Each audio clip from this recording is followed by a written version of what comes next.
La salle Lalique de l'hôtel Hyatt Regency Bethesda, à une dizaine de kilomètres de la Maison Blanche, a affiché complet ce samedi 25 septembre 2010. Près de 300 Ivoiriens venus des différents États des États-Unis ont tenu à participer au lancement de l'équipe de campagne du candidat Laurent Gbagbo à l'élection présidentielle d'octobre 2010. La cérémonie a débuté par l'hymne national de Côte d'Ivoire, suivi de prières de bénédiction de l'imam Issa Kone et du pasteur Dekanti. Dans son allocution de bienvenue, le directeur de campagne aux USA, M. Charles Druide, a exprimé toute sa gratitude à la Première Dame pour avoir accepté de parrainer cette cérémonie de lancement. Après lui, des organisations de soutien à la candidature de Laurent Gbagbo, des mouvements politiques, des femmes ivoiriennes pour Laurent Gbagbo aux USA et d'autres se sont succédés au micro. Ils ont réaffirmé leur soutien total à la candidature de l'illustre époux et ont pris l'engagement de voter Laurent Gbagbo le 31 octobre 2010. Les intervenants ont tenu également à exprimer leur attachement à la Première Dame pour avoir choisi la voie de la vérité, de la justice et de l'équité. Après la projection d'une vidéo retraçant la vie politique de Mme Simone Eivé Gbagbo, la Première Dame a parlé de la vision politique et économique de la Côte d'Ivoire.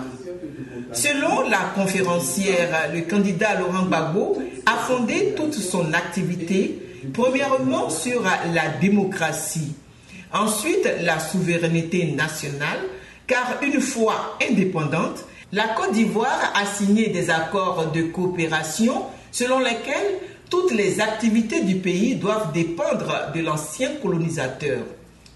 La souveraineté nationale est quelque chose qu'on ne peut pas négocier. Et je vous assure que ce n'est pas quelque chose de facile. La Côte d'Ivoire a été attaquée aussi parce qu'elle a souhaité être souveraine. Dans la vision politique du candidat Laurent Gbagbo, il y a également le développement. Si on arrive au pouvoir, c'est pour agir au niveau du développement. Nous avons suffisamment de ressources pour pouvoir réaliser le développement dans notre pays. Développement signifie également transformation au niveau social, acquisition de la connaissance, changement de mentalité, etc.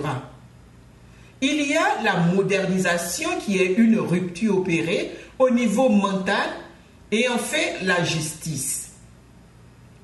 Le deuxième et dernier point est la vision économique. Selon Mme Simone Eivé Gbagbo, en plus de l'agriculture, la Côte d'Ivoire doit s'industrialiser, s'équiper et développer le commerce de ce qu'elle produit. L'agriculture doit d'abord servir à nourrir les populations, alors que depuis l'indépendance, nous ne faisons que produire pour avoir des devises.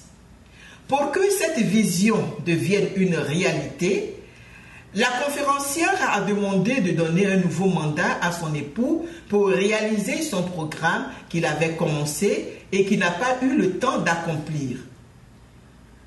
Le clou de la manifestation fut la présentation de l'équipe commando de la direction de campagne que dirige M. Charles Druide, secondé par Kablan Alain Porquet. Elle est composée d'une trentaine de personnes, un conseil des sages, un conseil politique, un cabinet du directeur de campagne, 6 directions locales de campagne et leurs équipes. Ce fut une belle fête. Elle a été rendue possible grâce à une équipe dynamique de 7 personnes dégagées par le directeur de campagne pour organiser sur fonds propres cette cérémonie à l'image du grand homme politique qu'est Laurent Gbagbo. Les prestations de l'artiste Séri Simplice, de l'imam Sori Cissé qui a joué à l'accordéon et du groupe afro-américain dirigé par le chorégraphe Naïzou ont apporté une note de gaieté à la fête. Plusieurs présents ont été offerts à la Première Dame. La mère du président Laurent Gbagbo n'a pas été oubliée. Un complet de pagne et une somme symbolique de $10 ont été remis pour elle à la première dame.